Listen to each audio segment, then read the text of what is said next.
Welcome back to our channel friends. ఈరోజు మీ అందరికీ కూడాను నేను క్యాబేజీ ఫ్రై, పచ్చి శనగపప్పు విత్ క్యాబేజీ ఫ్రై ఎలా చేయాలి ఏంటనేది చూపిస్తాను. దానికి ముందుగా మనం కడాయిలో ఆయిల్ తీసుకొని ఎండుమిర్చి, తిరగమాత గింజలు అండ్ కరివేపాకు వేసుకున్న తర్వాత అవి వేగిన తర్వాత మనం ముందుగా కట్ చేసి పెట్టుకున్న ఉల్లిపాయలు అండ్ 2 పచ్చిమిరపకాయలు నేను తీసుకున్నాను. వాటిని మనం వేయించుకోవాలి. ఇవి బాగా మగ్గిన తర్వాత మనం ఈ విధంగా వేగాలండి. ఉల్లిపాయ, పచ్చిమిరపకాయ వేగిన తర్వాత కచ్చా పచ్చాగా దంచుకున్న అల్లం, వెల్లుల్లి లైట్గా వేసుకుంటే రుచి బాగుంటుంది. అలానే క్యాబేజీలో వచ్చే ఆ వాసన కూడా పోతుందండి.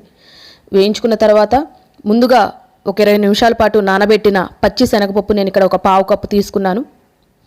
వాటిని ఒక్క 2-3 నిమిషాలు ఆయిల్లో వేయించిన తర్వాత మనం స్ట్రెయిన్ చేసి పెట్టుకున్న క్యాబేజీ ముక్కలని ఈ విధంగా వేసుకొని ఈ విధంగా అవి వేగేదాకా కూడాను మనం మధ్య మధ్యలో కలుపుతూ ఉండాలి.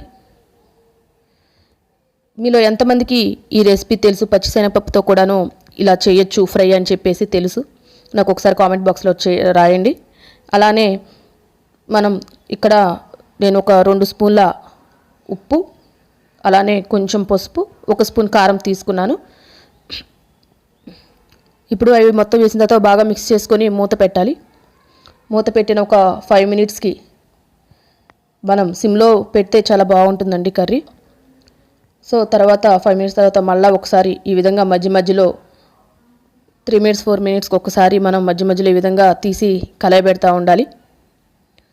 సో ఇప్పుడు దాదాపుగా మనకి కర్రీ ఫైనల్ స్టేజ్కి వచ్చింది. ఇప్పుడు దీంట్లో నేను 1 స్పూన్ ధనియాల పొడి వేస్తున్నాను. టేస్ట్ చాలా బాగుంటుందండి. ఒకసారి మనం మొత్తం మిక్స్ చేసుకున్న తర్వాత దీంట్లో కొద్దిగా కొత్తిమీర కూడా మనం యాడ్ చేసుకుంటే పచ్చిశనగపప్పు క్యాబేజీ ఫ్రై రెడీ అయిపోయింది. మీలో ఎంతమందికి నచ్చింది ఈ రెసిపీ? మీ అందరికీ కనుక నచ్చితే please like, share, comment and subscribe our channel.